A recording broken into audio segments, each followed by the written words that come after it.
plupart des mots qui sont utilisés dans le livre des Philippiens, ce sont des mots positifs, ce sont des mots d'encouragement.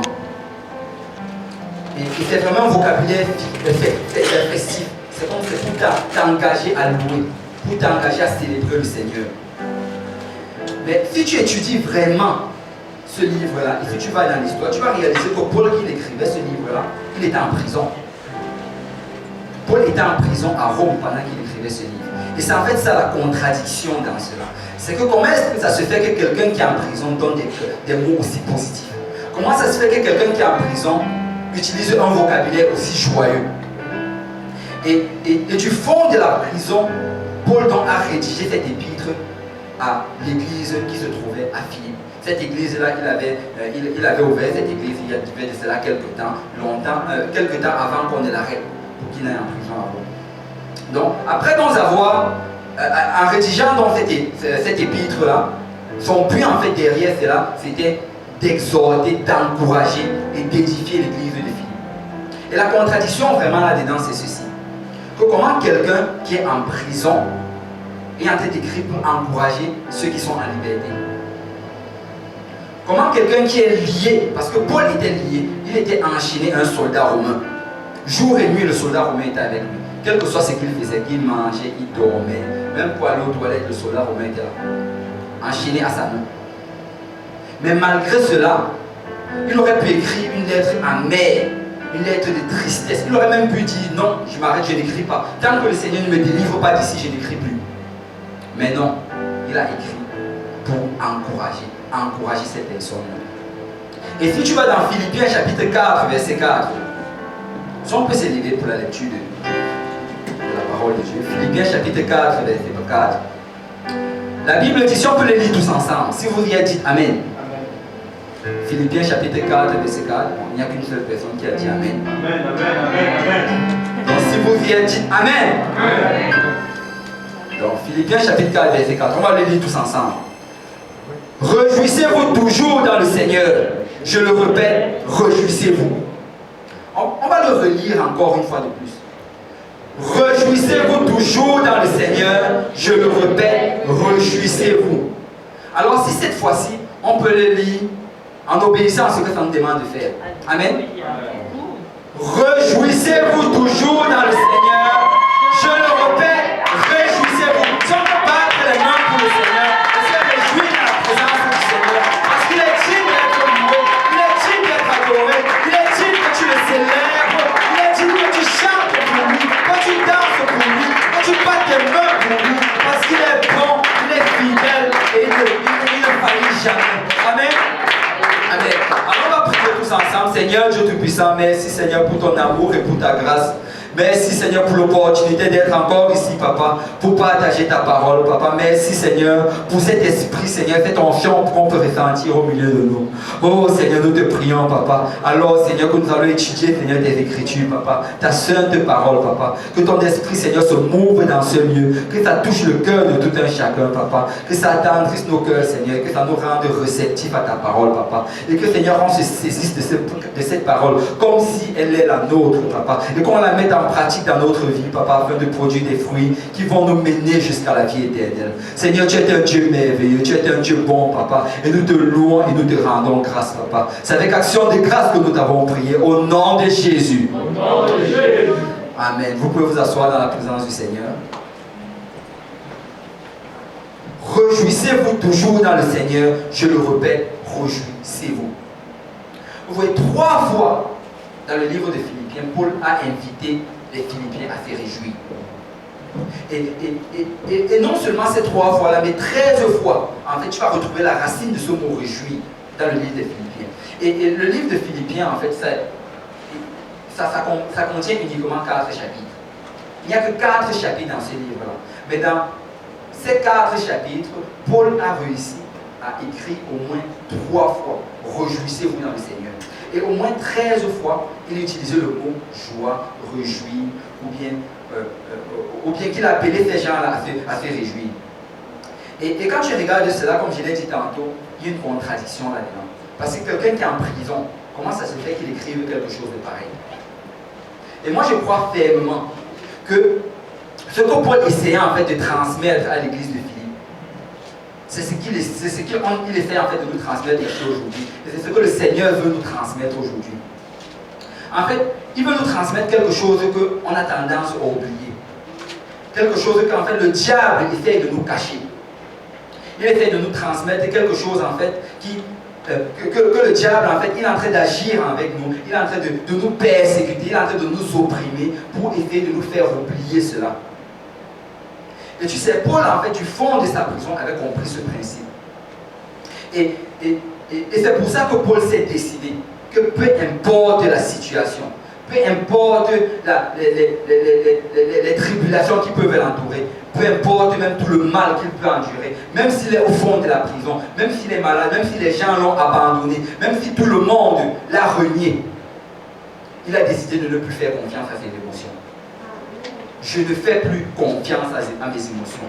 J'arrête de faire confiance à mes émotions. Quel que soit ce que je vois, quelles que soient les évidences, je ne suis plus les émotions. Tu sais, quand tu étudies la vie de Paul, tu vois en fait que Paul, quand il a commencé sa marche avec le Seigneur, c'était vraiment dans des situations un peu étranges. Parce que si on rentre vraiment en arrière, Paul, si on commence, Paul est né à Tars. Il n'était même pas à Jérusalem, il est né à Tars et son père en fait c'était quelqu'un d'assez aisé. Son père était un faiseur de tentes et il gagnait assez bien sa vie. Et Paul dans sa jeunesse, il était envoyé à Jérusalem pour aller étudier au pied de Gamaliel. Gamaliel en fait c'était l'un des plus grands rabbins en Israël. Et donc Paul, quand il est arrivé en Israël, à Jérusalem, il a commencé à étudier auprès de Gamaliel pendant des années. Et pendant ces années-là, Paul a perfectionné sa connaissance de la loi. Il a perfectionné sa connaissance de la parole de Dieu. Et Paul est devenu l'un des meilleurs entre tous ces pharisiens. Et on dit même que Paul était parmi les 70 plus hauts pharisiens, plus hauts rabbins de Jérusalem. Donc, il était parmi ceux qui faisaient les lois, il était parmi ceux qui interprétaient les lois, aussi bien les lois spirituelles que les lois nationales. Et quand donc cette nouvelle secte, comme ils appelaient, les gens qui suivaient Jésus, s'est élevée, Paul était tellement zélé à faire l'œuvre de Dieu qu'il a commencé à persécuter ces chrétiens. Alors qu'est-ce qu'il a fait? C'est qu'il allait à gauche et à droite à Jérusalem, il les arrêtait et il les mettait en prison et il les persécutait à gauche et à droite. Il les cherchait même jusqu'à dans les maisons, il allait les prendre pour les faire du mal. Et la Bible nous dit même qu'il a participé au meurtre d'Étienne. Amen. Il a participé au meurtre d'Étienne. Et alors qu'ils étaient en train de persécuter tous ces chrétiens, qu'est-ce qui s'est passé? C'est que les chrétiens ont commencé à sortir de Jérusalem. Ils ont commencé à fuir pour aller dans les autres contrées. Et alors qu'ils prêchaient, alors qu'ils fuyaient, ils ont continué à prêcher la parole de Dieu. Et en fait, c'est ça que le Seigneur veut en fait nous amener à faire. Il veut qu'on arrive à un point où, quelles que soient les circonstances, quelles que soient les situations qu'on traverse, on n'arrête pas de marcher dans ses voies. On continue à marcher dans ses voies. Et alors quand Paul a vu cela, il était tellement frustré. Il n'arrivait pas à le croire. Donc comment ça se fait qu'on les chasse et en sortant, il continue à faire cette œuvre-là même hors de Jérusalem. Alors Paul est allé voir, en ce moment il s'appelait encore Saul de Tarse. Saul est allé voir donc le souverain sacrificateur et il lui a demandé de l'aide pour aller persécuter ces chrétiens-là dans toutes les villes dans lesquelles ils étaient partis. Et là, la première ville dans laquelle il a décidé d'aller, c'était la ville de Damas. Et la plupart d'entre nous connaissent l'histoire. Alors que Paul était en route vers Damas, on nous dit dans Acte 9, chapitre 3, comme il était en chemin et qu'il approchait de Damas, tout à coup une lumière venant du ciel resplendit autour de lui. Il tomba par terre et il entendit une voix qui lui disait « Saul, Saul, pourquoi me persécutes-tu » Et là, quand la voix lui disait ça, qu'est-ce qui s'est passé en fait? Paul plus tard a raconté cette expérience qu'il a eue. Il a raconté qu'alors qu'il est tombé par terre, il a vu le Seigneur Jésus. Il a vu le visage du Seigneur Jésus. Et alors qu'il a vu le visage du Seigneur Jésus, et qu'il entendait cette voix, parce que c'était vraiment éclaté, il y avait une lumière forte qui tombait sur lui. Là on lui demande, Paul, Paul, pourquoi me persécutes-tu? Et là il savait que c'était Jésus. Et là, qu'est-ce que Paul fait? Paul pose cette question-ci. Pour la plupart d'entre nous, on ne saisit pas souvent la profondeur de cette question. Verset 5, il répondit, qui es-tu, Seigneur?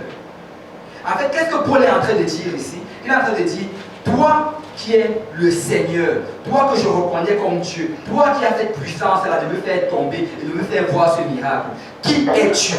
Parce qu'il savait que Seigneur, ce n'était pas un nom. Amen. Il savait que Dieu, ce n'était pas un nom. Amen. Il savait que Éternel, ce n'était pas un nom. Amen. Alors il lui demande, qui es-tu, Seigneur? Dis-moi ton nom, Seigneur. Et c'est alors là que le Seigneur répond, je suis Jésus que tu persécutes. Je suis Jésus que tu persécutes. Et dès ce moment-là, la vie de Paul a complètement basculé. Ça a complètement changé. Parce qu'il a réalisé que ces personnes, en fait, qu'il était en train de persécuter, parce qu'il se disait qu'il était en train d'adorer des idoles, qu'il était en train d'adorer des faux dieux. En fait, ils adoraient le véritable Dieu. Ils adoraient même le même Dieu que lui adorait, sauf que lui, il ne connaissait pas le nom de ce Dieu-là. Il a réalisé que le nom de ce Dieu-là, c'était Jésus. Et dès ce moment-là, il s'est entièrement donné à servir Jésus. Amen. Alors, Paul est donc entré dans la ville de Damas, tel que le Seigneur lui a dit. Et quand il est entré, un disciple de Jésus qui s'appelait Ananias est venu, il a baptisé Paul au nom de Jésus-Christ pour le pardon de ses péchés. Et ensuite, Paul a été rempli du Saint-Esprit. Et dès ce moment-là, la vie de Paul a complètement changé. Tu sais, avant quand Paul servait Dieu, tout était correct pour lui. Paul, il était respecté dans sa ville. Paul, il était haut placé. Paul était parmi les meilleurs à Jérusalem. Paul, quand il passait là, les gens le saluaient avec respect. Les gens le reverraient. Paul, il n'avait pas de problème avec sa famille. Tout le monde aimait Paul. Quand Paul parlait, tout le monde l'écoutait. Mais dès le moment qu'il a donné un nom à son Dieu, dès le moment qu'il a dit que mon nom s'appelle Jésus, c'est là que les vrais problèmes ont commencé. Et tu sais, ça va toujours être la même chose avec nous. Ce n'est pas d'aujourd'hui que ça commence. Tu peux servir le Seigneur pendant des années. Tu peux servir le Seigneur d'une manière superficielle. Tu peux servir le Seigneur, tu peux aller à l'église tous les jours, même si tu veux. Mais dès le moment que tu vas te baptiser au nom de Jésus pour le pardon de tes péchés, c'est là que les vrais problèmes ont commencé. C'est là que les vrais problèmes ont commencé.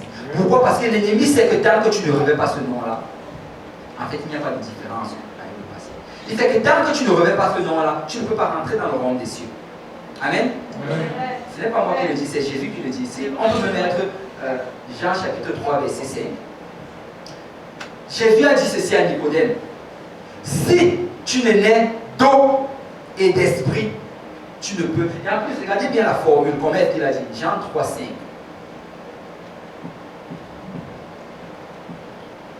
Jésus répondit, en vérité, en vérité. Et vous savez, quand Jésus dit en vérité, chaque fois que tu vois dans la parole de Dieu, en vérité, c'est parce que le Seigneur essaie d'attirer ton attention là-dessus. Qui dit en vérité, c'est parce que c'est vraiment la vérité. C'est ça la vérité. Ça ne va pas être changé. Il dit, en vérité, je te le dis. Si un homme ne naît d'eau et d'esprit, il ne peut entrer dans le royaume de Dieu. C'est-à-dire, si tu ne nais d'eau et d'esprit, c'est impossible que tu entres dans le royaume de Dieu. Jésus-Christ l'a dit.